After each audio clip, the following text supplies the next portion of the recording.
Assalamualaikum sahabat-sahabat. Terima kasih kerana datang lagi ke vlog KBF Vlog. Terima kasih atas support-support yang diberi oleh sahabat-sahabat. Saya sangat menghargainya. Hari ini saya ingin berkongsi berkenaan tanah kebun baru sawit saya yang berkeluasan 5 ekar.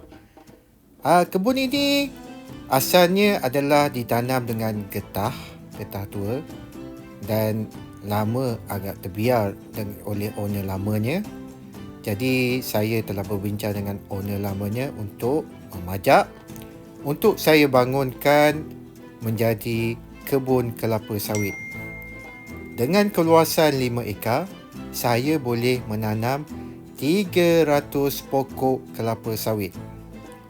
Seperti sahabat-sahabat boleh tengok sekarang, keadaan kebun ni masih belum siap, masih work in progress.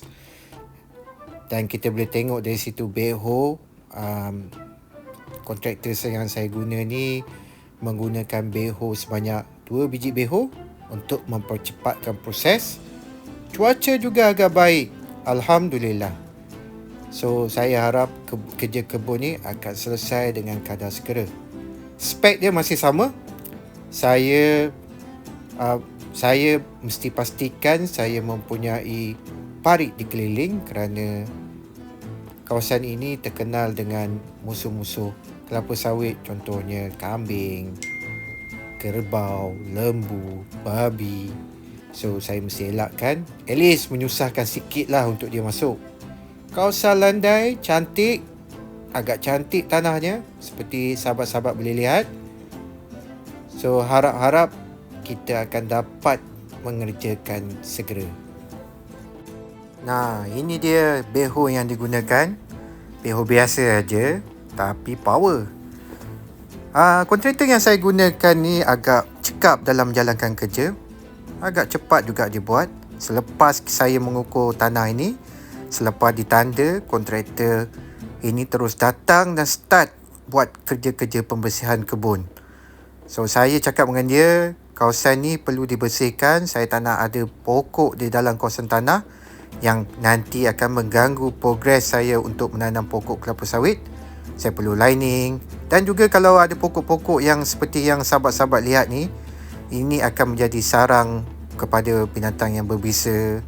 Sometimes ada juga babi datang bersarang dekat sini, beranak pinak dalam ni. Saya pernah sekali dulu bila saya nak meracun, saya nampak babi sekeluarga keluar daripada semak yang dikumpul di tengah-tengah. So saya suruh dia memotong kecil-kecil dan tolak ke sempadan selepas pada parit yang dibuat. Jadi dia akan jadikan kebun saya lebih bersih. Samping itu juga, saya kata dengan kontraktor saya mahu semua tunggu dikorek supaya dia menjadi sangat cantik. Mungkinlah saya akan gunakan kawasan ni untuk menanam tanaman selain pada pokok kelapa sawit.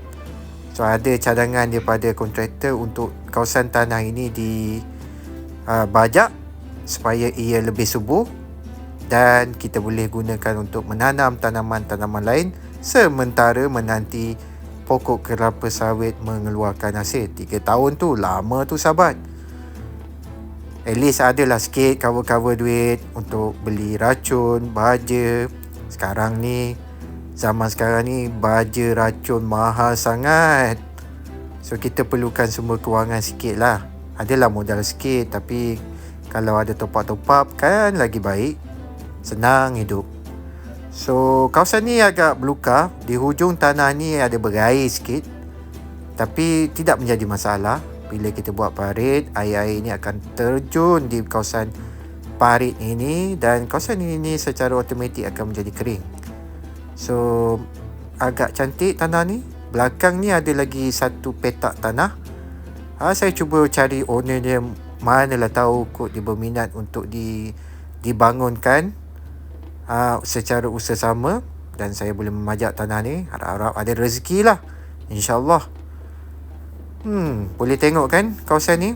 Masih adalah pokok 1-2. Saya cakap dengan dia pokok-pokok ni perlu dibuang.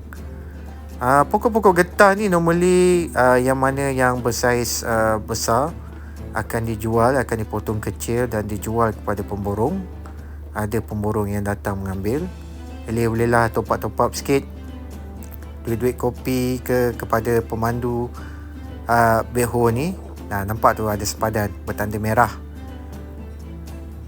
So harap-harap sawit kawasan ni akan membesar dengan sihat. Target saya 1 ekar ada 60 pokok menghasilkan 1 tan buah setiap bulan lah.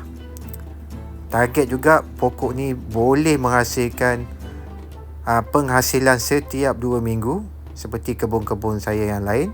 So saya akan baja. Baka masih belum lagi decide.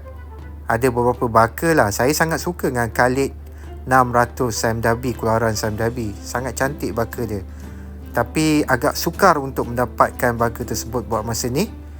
Jadi mungkin kita terpaksa tukar kepada baka-baka lain seperti Triway AR, Felda Yagambi dan beberapa baka yang lain lah. Kita tengok hasilnya.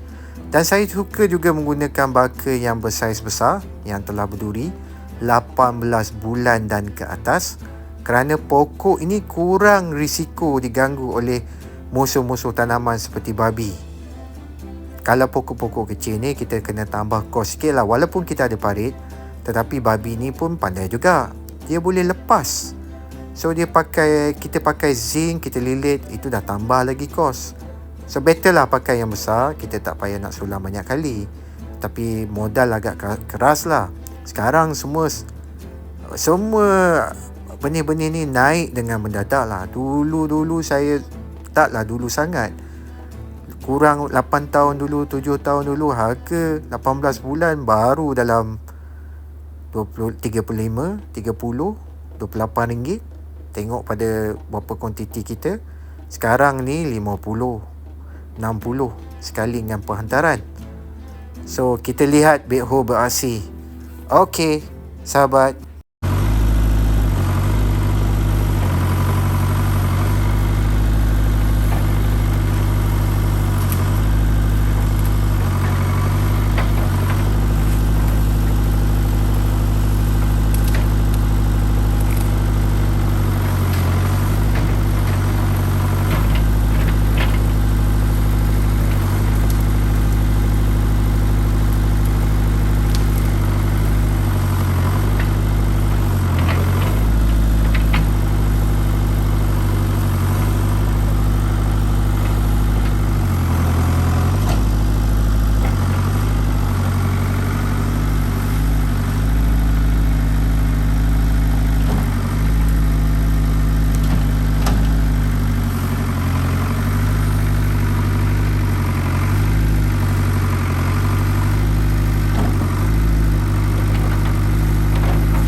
Kos-kos awal untuk kita bangunkan kebun ini, mula-mula kita perlu bayar juru ukur dalam lingkungan 1,200